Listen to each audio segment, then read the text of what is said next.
నిజానికి మేము అనుకున్నది, మా నాయకుడు అనుకున్నది ఏంటంటే, ఒక 6 నెలలు సంవత్సరం వరకు ఏమీ మాట్లాడకుండా ప్రజలకు జరుగుతున్నటువంటి ఇబ్బందులు ఏంటో గమనించుకుంటూ పోదాం, ఆ తర్వాత ప్రభుత్వాన్ని నిలదీద్దాం అని చెప్పని అనుకున్నాను. కానీ వచ్చిన రోజు కాదు, ఇంకా ప్రభుత్వం ఏర్పడక ముందు నుంచే వీళ్ళ లా అండ్ ఆర్డర్ చూస్తే ఎంత భయంకరంగా ఉందంటే, రాష్ట్రంలో పాపం పోలీసులంతా కూడా వీళ్ళ చేతుల్లో ఒక కీలు బొమ్మలాగా వ్యవహరిస్తూ, అది కూడా రిటైర్డ్ అయినటువంటి ఐబి వెంకటేశ్వరరావు లాంటి వాళ్ళ చేతుల్లో ఈ పోలీస్ వ్యవస్థ ఈ రోజు కూడా నడుస్తుందంటే ఎంతలాంటి దయనీయమైన పరిస్థితిలో ఈ రాష్ట్ర ప్రభుత్వం పనిచేస్తుందో మనం ఆలోచించాలి. ఎంత దారుణం అండి. సస్పెండ్ అయ్యాడు, తర్వాత రిటైర్డ్ అయిపోయాడు. అతను ఈ మధ్యనే కులం పేరుతో భయంకరంగా మాట్లాడాడు. అట్లాంటి వ్యక్తి ఇంకా కూడా ఇక్కడ పోలీస్ వ్యవస్థని ఆంధ్ర రాష్ట్రంలో నడిపిస్తా ఉన్నాడు. అట్లా ఉంచి ఇక లా అండ్ ఆర్డర్ చూస్తే ఎంత భయంకరంగా ఉందో, ఏర్పడక ముందు ఈ రెడ్ బుక్ రాజ్యాంగాన్ని అమలు చేస్తున్నటువంటి లోకేష్ గారు బహుశా చరిత్రలో స్థానం సంపాదించాలనుకున్నారేమో బహుశా. ఎందుకంటే చరిత్రలో 2 ఉంటాయి, ఒకటి మంచి స్థానం, ఇంకొకటి చెడ్డ స్థానం. రాముడు, కృష్ణుడు ఇలాంటి వాళ్ళంతా కూడా చాలా యుగ పురుషులుగా మంచి వాళ్ళుగా కీర్తించబడితే, రెండో వైపున కంసుడు, రావణాసురుడు, తర్వాత హిరణ్యకశిపుడు, హిరణ్యాక్షుడు ఇలాంటి వాళ్ళంతా కూడా చెడ్డవాళ్ళు. వాళ్ళు చరిత్రలోనే ఉన్నారు, వీళ్ళున్నంత వరకు వాళ్ళు ఉంటారు. అట్లాగే ఇక్కడ కూడా ఎన్టీఆర్ గారు, అదేవిధంగా రాజశేఖర రెడ్డి గారు, జగన్ గారు మంచి పాలకులుగా వీళ్ళు చరిత్రలో ఉంటే, ఇటువైపు చంద్రబాబు నాయుడు, ఆయన కూటమి వీళ్ళంతా కూడా చరిత్రలో వాళ్ళు ఉంటారు చెడ్డ పాలకులుగా. ఈరోజు ఒక్కసారి అసలు వాళ్ళకి కనీసం మనుషులమేగా, మనందరం కూడా మానవులుగానే పుట్టాం కదా, మనుషులుగా పుట్టి అందులో మీ అదృష్టం కొద్దీ మీకు అధికారం చేతిలోకి వచ్చింది. అధికారం వచ్చిన వాళ్ళు మరింత జాగ్రత్తగా ప్రజల్ని ఎంత మంచిగా చూసుకోవాలండి. ఆ బాధ్యత మర్చిపోయి ఇష్టం వచ్చినట్టు ఒక పిల్లవాడి చేతికి ఒప్పజెప్పేసి నీ ఇష్టం వచ్చినట్టు నువ్వు ఈ రాష్ట్రాన్ని నడిపించు అంటే, ఏమీ తెలియనటువంటి వాడి ఇష్టం వచ్చినట్టుగా పిచ్చోడి చేతిలో రాయిలాగా ఎట్లా పడితే అట్లా ఆర్డర్లు ఇస్తూ ఈ విధంగా ఇంత దారుణంగా అమానుషంగా ప్రత్యర్థుల మీద, అంటే ప్రతిపక్ష పార్టీల కార్యకర్తల మీద, వాళ్ళ ఇళ్ల మీద వాళ్ళ దాడులు ఏంటండి. అదేవిధంగా ఎంతమందిని పబ్లిక్ గా హత్య చేసినా కూడా వాళ్ళ మీద కేసులు లేవు. ఆత్మహత్యలకు ఎంతమందిని పురికొల్పారు. సరే, ఈ విషయాన్ని పక్కన పెడితే ఇది ఒక పరిపాలనేనా? ప్రజాస్వామ్య వ్యవస్థలో బాబు గారు నేను చాలా సూటిగా అడుగుతున్నాను చంద్రబాబుని, ఏమండి బాబు గారు మీరు ఎక్కడి నుంచి వచ్చారండి? ఎన్టీఆర్ గారు అల్లుడుగానే కదా వచ్చారు. ఎన్టీఆర్ గారు ఇప్పటికి కూడా సువర్ణాక్షరాలతో నిలబెట్టుకోదగినటువంటి ఒక మంచి పరిపాలన అందించారనే కదా ఇప్పటికీ ఆయన కోట్లాది మంది అభిమానులు నీరాజనాలు వెలుగుతున్నారు. మరి మీరు పోతే మిమ్మల్ని ఎవరన్నా అనుకునే వాళ్ళు ఉన్నారండి? మీ కనీసం మీ పీడ పోయింది అనుకునే వాళ్లే తప్ప ఎవరో ఇక కొద్ది మంది మాత్రం మీ వల్ల లబ్ధి పొందినో మీ బినామీలు వాళ్ళు బాధపడతారేమో గాని మరి ఎవరు కూడా మీ గురించి బాధపడే ప్రశ్న లేదండి. నేను ఒక్కటే అడుగుతున్నాను, మీకు 75 ఏళ్లు దాటిపోయి 76 ఏళ్లు వచ్చాయి. మరి అదేవిధంగా మీ ఆరోగ్యం కూడా ఏం బాగాలేదు. ఇది మీకు లాస్ట్ అధికారం అండి. ఈ చివరి అధికారంలో చివరిలో ఉన్నారు, వయసులో కూడా చివరిలో ఉన్నారు, ఒక అస్తమయ దిశలో ఉన్నారు. ఇలాంటప్పుడైనా సరే కొంచెం జ్ఞానం అండి, జ్ఞానం కలిగి నాకు మళ్లీ భగవంతుడు ఒక అవకాశం ఇచ్చాడు పరిపాలించడానికి. ఈ ప్రజల్ని ఇప్పుడైనా సరే నేను మంచిగా చూసి, ఇన్నాళ్లు ఎదవ పనులన్నీ చేశాను, ఎన్నో అరాచకాలు చేశాను, ఎన్నో అవినీతి పనులు చేశాను, సొంత మామనే చావుకు దగ్గరగా తీసుకెళ్లాను, సొంత అత్తను రోడ్డు మీద పడేశాను, ఎప్పుడు అక్రమాలతో, అన్యాయాలతో, అవకాశవాద కూటములతో అందరితో ఇష్టం వచ్చినట్టు, అక్కడ ఒక పాలసీ లేదు, ఒక విలువ లేదు, ఒక నీతి లేదు, ఒక న్యాయం లేదు, అలా ఇష్టం వచ్చినట్టుగా అందరితో కూడా మరి కూటమి కట్టాను. నేను వాళ్ళని తిడతాను, మళ్ళీ వాళ్ళతోనే చేతులు కలుపుతాను. చివరికి ఏ పార్టీ తెలుగుదేశం పార్టీ కాంగ్రెస్ కు వ్యతిరేకంగా పుట్టిందో అదే కాంగ్రెస్ వాకిటి కూడా తెలుగుదేశం పార్టీని తీసుకెళ్లి నిలబెట్టాను. ఇన్ని నీచ పనులు చేసి ఎందుకంటే అధికారం కోసం, అధికారం ఎందుకంటే లక్షల కోట్లు సంపాదించడం కోసం, అంతే తప్ప నీ పాలసీలో నీ బుక్లో ఎక్కడా కూడా ప్రజాస్వామ్యం అనే పదానికి అర్థం లేదు. అదేవిధంగా ప్రజలను మంచిగా చూడాలనేది ఇప్పటి 95 నుంచి నువ్వు ముఖ్యమంత్రి అయిన దగ్గర నుంచి ఈ 2025 4 సార్లు అనుకుంటాను ముఖ్యమంత్రి అయింది. ఈ 4 సార్లు ముఖ్యమంత్రిగా ఉండి నువ్వేం చేశావు? ఇప్పుడైనా ఒక్కసారి ఆత్మవిమర్శ చేసుకోవా బాబు? ఇక్కడ సమాధానం చెప్పకపోయినా అక్కడైనా చెప్పుకోవాల్సి ఉంది కదా. అబద్ధాలతో జీవితం అంతా గడిపావు. అదే అబద్ధాల కోటలో జీవిస్తా ఉన్నావు ఇప్పటికి కూడా. నువ్వు ఆడినటువంటి ఇన్ని అబద్ధాలు, లక్షల అబద్ధాల్లో ఏ ఒక్క అబద్ధాన్ని ఎప్పుడైనా సరే నువ్వు ప్రూవ్ చేయగలిగావా? నానాడు లక్ష్మీపార్వతి దగ్గర నుంచి ఈ రోజు జగన్మోహన్ రెడ్డి వరకు కూడా ఎన్ని అబద్ధాలు ఆడావు. నిన్నగాక మొన్ననే కదా తిరుపతి లడ్డూ విషయంలో పెద్ద అబద్ధం ఆడావు. అదేవిధంగా ప్రతిదాని మీద ఒక అబద్ధం ఆడుతూనే ఉన్నావు. అట్లాగే పరిశ్రమల మీద అబద్ధం ఆడుతున్నావు. పరిశ్రమలన్నీ జగన్ గారి హయాంలో వస్తే వాటన్నిటికి తీసుకెళ్లి నా హయాంలో తెచ్చుకున్నాను. ఇట్లా ప్రతి క్షణం కూడా అబద్ధాలతో బ్రతుకుతున్నటువంటి నీకు మనస్సు అనేది అసలు లేదనుకుంటాను. బహుశా ఉంటే ఒక్కసారి ప్రక్షాళన చేసుకోవడానికి ప్రయత్నం చెయ్యి. నీ కొడుకును దారిలో పెట్టు. ఎందుకంటే నీ కొడుకు విచ్చలవిడిగా ఎట్లా దున్నపోతులాగా విచ్చలవిడిగా ప్రవర్తిస్తా ఉన్నాడు రాష్ట్రంలో. అతని అరాచకాలు మామూలుగా లేవు. అతని అవినీతి కూడా మామూలుగా లేదు. అందుకే యథా రాజా తథా ప్రజ, యథా పిత తథా సూత అనేటువంటి ఒక సామెత మీలాంటి వాళ్ళని చూసే పుట్టింది. ఎక్కడైనా మంచి వాళ్ళకి మంచి కొడుకులు పుడతారు, చెడ్డవాళ్ళకి చెడ్డ కొడుకులు పుడతారు. ఒక్కోసారి చెడ్డవాళ్ళకి కూడా మంచి కొడుకులు పుడతారు. అదేవిధంగా మంచి వాళ్ళకి చెడ్డ పిల్లలు కూడా పుట్టొచ్చు. కానీ మీ సంప్రదాయంలో, నారావారి సంప్రదాయంలో చెడునే ప్రోత్సహిస్తూ, అబద్ధాలనే ప్రోత్సహిస్తూ కంటిన్యూగా ఈ ప్రజలు ఏం తప్పు చేశారనండి వాళ్ళు ఇష్టమైన వాళ్ళకి వాళ్ళు ఓటు వేసుకోకూడదా? వాళ్ళకి న్యాయం చేసిన చోట వాళ్ళు చెప్పుకోకూడదా?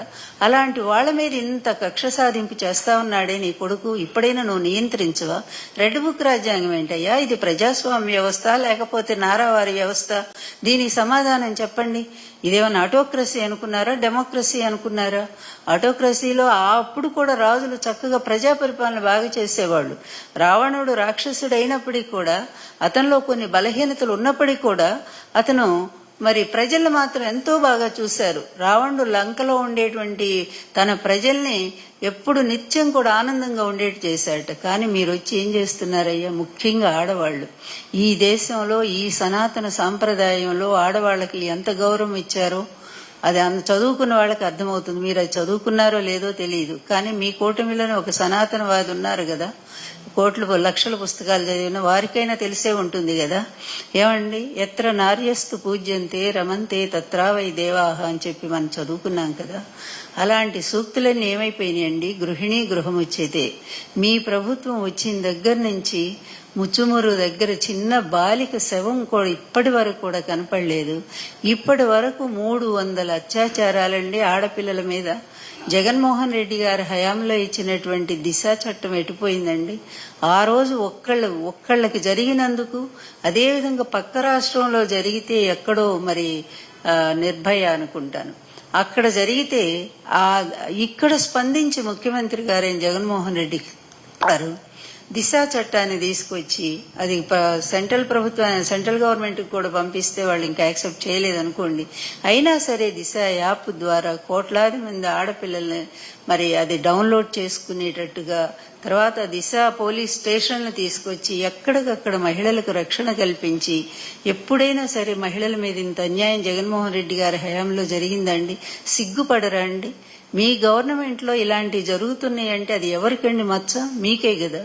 నిన్న ఒక మహిళ, లక్ష్మి అనేటువంటి మహిళ తిరుపతిలో, నిజంగా ఆ అమ్మాయిని చూసి బాధపడని మహిళ లేదండి ఈ రాష్ట్రంలో. ఆఖరికి మీ పార్టీ వాళ్ళు కూడా, చెప్తున్నాను కదా, జనసేన వాళ్ళు, అదేవిధంగా టీడీపీ వాళ్ళు, అందరూ అన్ని పార్టీల మహిళలు కూడా చాలా బాధపడ్డారు. పాపం ఒకళ్ళ చేతిలో నమ్మి భర్తను కోల్పోయి ఒంటరిగా ఉన్నటువంటి ఆమె ఒకరిని నమ్మి, ఒక మోసగాడిని, ఒక వంచకుడిని నమ్మి వాడి చేతిలో తన జీవితాన్ని, తన ఆస్తిని కూడా పెడితే ఎంత దారుణం అండి అది.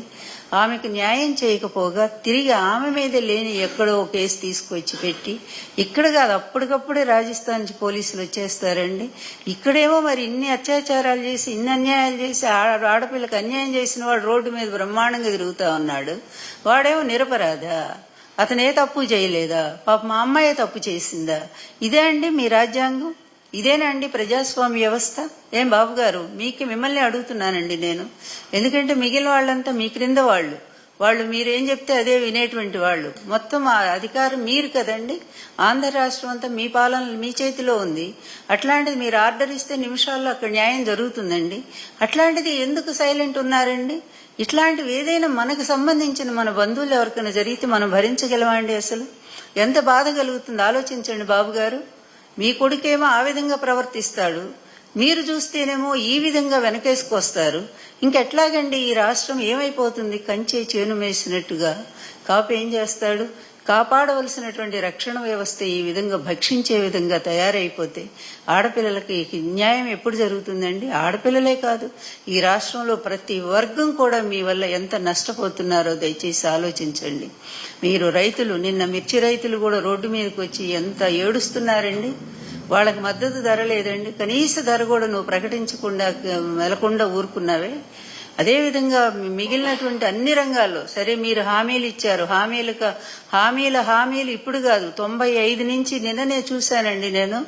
రాజశేఖర రెడ్డి గారు మీరు ఆ రోజు ఇచ్చినటువంటి హామీల లిస్ట్ అంతా అయితే సేమ్ ఇప్పుడు అట్లాగే ఉంది. మీ మేనిఫెస్టో మొన్న ఇచ్చినటువంటిది 2025 మేనిఫెస్టో ఎలా ఉందో 24లో ఇచ్చింది, సేమ్ అదే మేనిఫెస్టో. అప్పుడు కూడా అదే చెప్పారు, 20,000 ఇస్తాము, మహిళలకు ఇంత ఇస్తాము, నిరుద్యోగులకు అంత ఇస్తాము.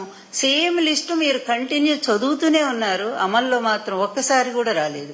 రాజశేఖర రెడ్డి గారు అసెంబ్లీలో నిలదీసి అడిగారు. అదేవిధంగా రోసయ్య గారు కూడా అదే లిస్ట్ అండి. మళ్ళా మీ లిస్టునే రోసయ్య గారు ముఖ్యమంత్రిగా ఉండగా అదే చేశారు. మళ్ళీ కిరణ్ కుమార్ రెడ్డి గారు వచ్చాక మీ లిస్టును చదివారు. అదేవిధంగా జగన్మోహన్ రెడ్డి గారు అసెంబ్లీలో చదివారు మీ లిస్టుని. ఇప్పుడు కూడా మళ్ళీ జగన్మోహన్ రెడ్డి గారు మీ లిస్టు, మొన్న మీరు ఇచ్చినటువంటి హామీలన్నీ కూడా లిస్టు చదువుతున్నారు. లిస్టులంతా ప్రతిపక్ష పార్టీలు చదువుతున్నాయి, లేకపోతే వచ్చిన తర్వాత పాలనలోకి వచ్చాక చదువుతూ ఉన్నారు. మీరు మాత్రం ఏమీ చేయట్లా. మీరేం చేశారంటే ఈ అధికారాన్ని అడ్డం ఎప్పుడూ కూడా మీకు ప్రజలంటే గౌరవం లేదు, ప్రజలంటే ప్రేమ లేదు. అసలు ఇప్పటికి కూడా మీకు ఆంధ్రప్రదేశ్ భౌగోళిక స్వరూపం ఏంటో కూడా తెలియదు. అడ్మినిస్ట్రేషన్ లో మీరంత పూర్ నిజం చెప్పాలంటే అసలు ఒక మామూలు పార్టీలో కార్యకర్తను మీరు సీఎం చేసినా కూడా అతను చక్కగా పరిపాలించుకోగలడు మీ పార్టీలో. కానీ మీరు మాత్రం ఇంతవరకు మీ పరిపాలన అనేది ఎక్కడా లేదు. ఆంధ్రప్రదేశ్ ఒక్కసారి బాబు గారు మీకు నిజంగా కూడా మనిషిగా నేనైతే అసలు ఎప్పుడు అనుకోవట్లేదు. ఎందుకంటే మీరు ఆ మనసుని ఎప్పుడో చంపేశారు. ఒక్కసారి చూడండి, కనీసం ప్రజలు వింటారని అని చెప్పి నేను చెప్తా ఉన్నాను, బాధతో చెప్తున్నాను.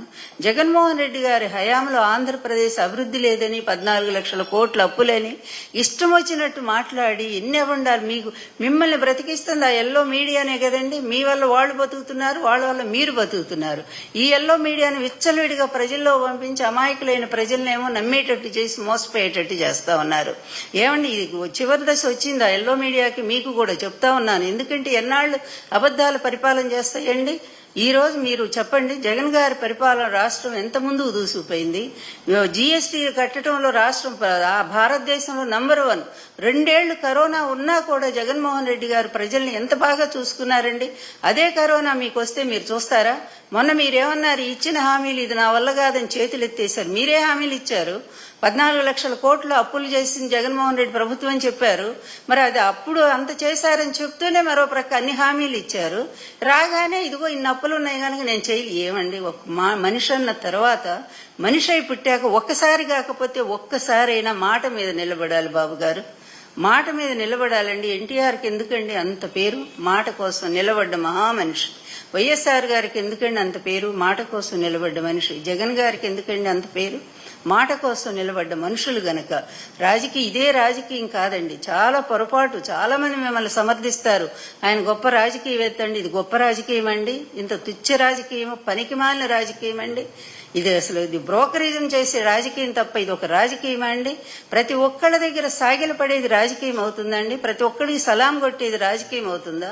అధికారం రావడానికి ఎన్ని అడ్డదారులు ఉన్నాయో అన్ని అడ్డదారులు ఇష్టం వచ్చినట్టుగా ఆశ్రయించడం ఇది రాజకీయం అవుతుందా? విలువలు ఏమన్నా ఉన్నాయా? కనీసం చెప్పుకోవటానికి మీ తర్వాత వాళ్ళని, మీ కుటుంబంలో రేపు మీ మనవడైనా చెప్పుకుంటాడండి, మా తాత ఒక్క మంచి పని చేశాడని చెప్పమనండి రేపు. బాబు గారు, ఎప్పుడు కూడా జీవితం శాశ్వతం కాదండి. మనుషుల జీవితం చాలా అల్పమైనటువంటిది. అలాంటి ఈ అల్పమైన జీవితంలో కనీసం మనం మంచి పనులు చేయగలిగితేనే రేపు మనం పోయినాక మన ఇంటి వాళ్ళైనా, ప్రజలు అట్లా ఉంచండి, కనీసం మన ఇంటి వాళ్ళైనా మా తాతగారు గొప్పవారు, మా ముత్తాతగారు గొప్పవారు అని చెప్పుకోవటానికి ఎన్టీఆర్ గారిని ఎన్ని తరాలున్నా చెప్పుకుంటారండి. ఎందుకంటే ఆయన మంచి మనిషి, ఇచ్చిన మాట కోసం నిలబడి తన ప్రాణాలను పోగొట్టుకున్నారు తప్ప ఆయన ఒక్క అడుగు కూడా వెనక్కి అయిన మనిషి కనుకనే ఇప్పటికి యుగ పురుషుడయ్యారండి. మీరండి అట్లాంటి యుగ పురుషుడిని సాగనంపినటువంటి మీరు, ఒక నీచమైన రాజకీయానికి పాల్పడ్డటువంటి మీరు, మీకు చరిత్ర ఏంటండి? అసలు ఉంటే పనికిమాలిన చరిత్ర ఉంటుంది, అంతకు మించి ఏం లేదు. పోనీ ఇప్పుడైనా కనువిప్పు కలిగిందా అంటే లేదండి.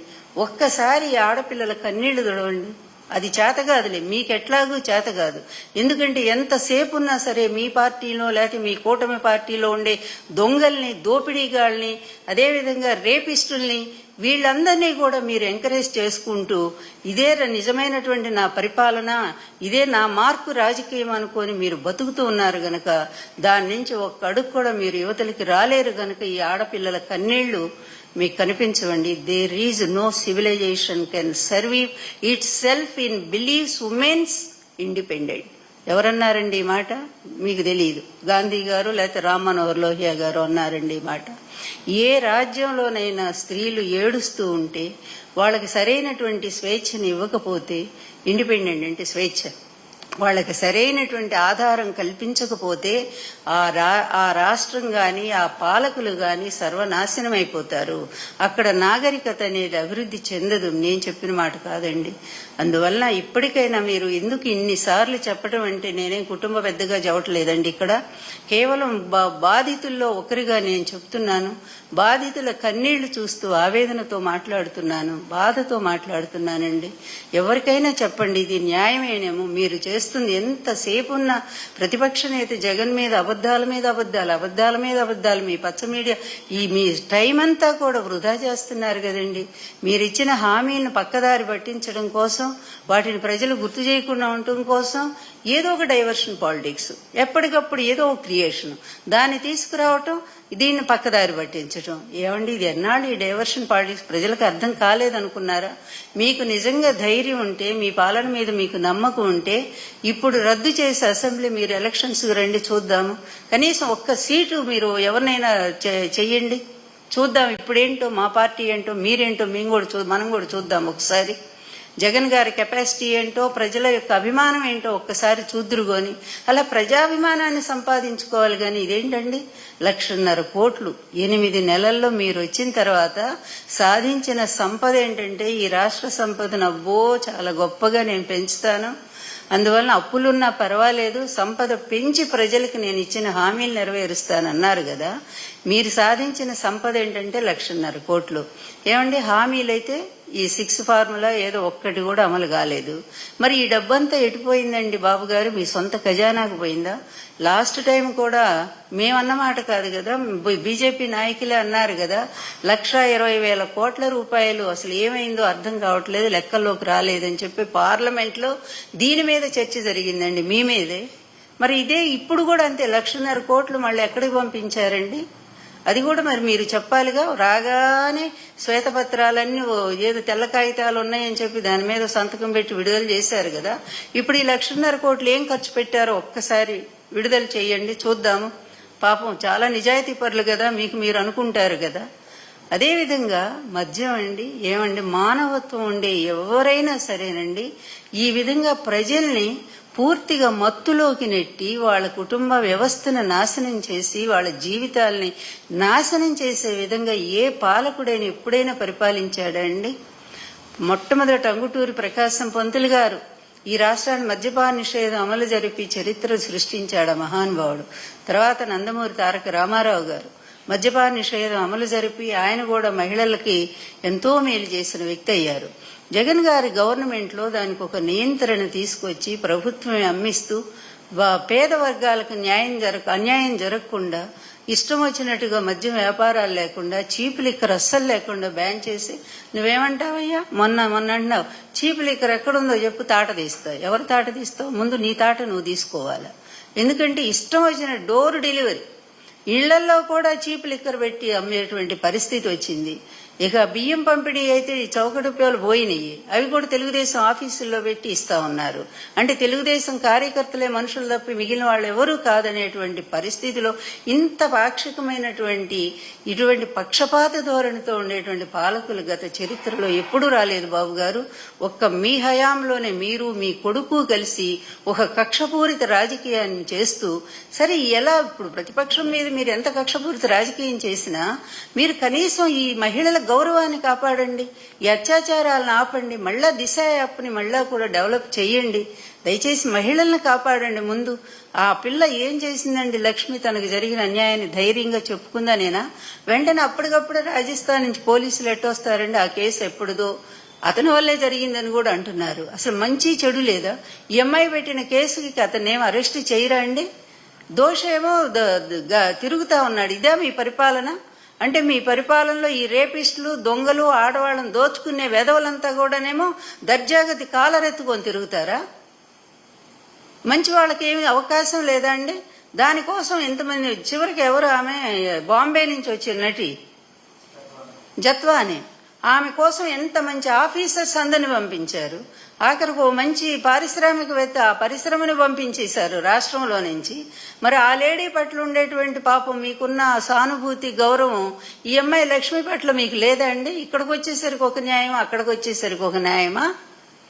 ఏమండి, ఎంత దారుణంగా ఉందో ఈ పరిపాలన. చంద్రబాబు గారు, ఫైనల్ గా చెప్తున్నానండి, మీరు దయచేసి ఒక్కసారి ఆత్మవిమర్శ చేసుకోండి. రాష్ట్రంలో జరుగుతున్న దాడులను ఆపండి. ముందు మీ రెడ్ బుక్ తీసి పక్కన పడేసేయండి, మంచి ప్రజాస్వామ్యం అనే బుక్ తీసుకోండి, ప్రేమ, దయ, జాలి అనేటువంటి పుస్తకాన్ని తీసుకోండి. ముందు అవి డైరీలో ఆ మూడు పదాలు రాసుకోండి. అక్కడి నుంచి ఈ పేద ప్రజలు ఎవరున్నారో, ఎలా అన్యాయం అయిపోతున్నారో, ఈ రైతు వర్గాలు, కార్మిక వర్గాలు, మహిళలు, ఈ రాష్ట్రంలో విద్యార్థులు, అదేవిధంగా జగన్మోహన్ రెడ్డి గారు అన్ని హాస్పిటల్స్ తెస్తే అన్ని ప్రైవేట్ అండి, ప్రైవేట్కి ఇస్తారా? ఏ పని చేశారండి? ఏ ఒక్క మంచి పని కూడా సాధించలేనటువంటి మీరు అసలు పరిపాలనలో ఉండే అర్హత మీకుందా? దయచేసి ఆలోచించండి. ఇదే లాస్ట్ ఏజ్ మీకు, లాస్ట్ పవర్ ఇది మీకు. దయచేసి ఇప్పుడైనా సరే ఈ ఉన్న కాలమైనా మీరు మనసు మార్చుకొని మహిళలకు రాష్ట్రంలో జరుగుతున్న అన్యాయాల మీద స్పందించి వెంటనే దానికి ఒక కమిటీ వేస్తారో, లేకపోతే పోలీసుల్ని స్వేచ్ఛగా వదిలిపెట్టండి, పోలీసులను వదిలిపెట్టండి. మీరు మీ అధికారాలను పోలీసులు పూర్తిగా మరి ఎక్కడ అన్యాయం జరిగితే అక్కడ వాళ్ళని అరెస్ట్ చేయమని చెప్పి ఒక్క ఆర్డర్ ఇవ్వండి. అప్పుడన్నా కనీసం న్యాయం జరుగుతుంది. అది మేము చూడటం కల్లని నేను అనుకుంటున్నాను. అందువల్ల మీకు రాదు బుద్ధి, మీ కొడుక్కి రాదు. ఎప్పుడు మళ్ళా ప్రజలే వచ్చి బుద్ధి చెప్పేటువంటి రోజు వస్తుందండి. చాలా తొందరలోనే చూస్తాం ఆ రోజు కూడా. అందువల్ల చాలా దారుణాలు జరుగుతున్నాయి. చంద్రబాబు, మీ పరిపాలనలో చాలా దారుణాలు జరుగుతున్నాయి. మాట నోటితో చెప్పరానంత దారుణాలు జరుగుతున్నాయి. వాళ్ళని మీరు వెనకేసుకొచ్చుకొని మీరు నిలబెడతా ఉన్నారు. ఇది కరెక్ట్ కాదండి. చూసే ప్రతి ఒక్కళ్ళు కూడా బాధపడుతున్నారు. మీ ముందు అనలేకపోవచ్చు, లేదో మీ పచ్చ మీడియా, మీ పచ్చగొట్టాలు మీది అద్భుతమైన పరిపాలనని పొగడొచ్చు. కానీ 99% ఈ రాష్ట్రంలో ప్రజలు మిమ్మల్ని భయంకరంగా తిడుతున్నారనేటువంటి విషయాన్ని మాత్రం మీరు గ్రహించుకోవాలి.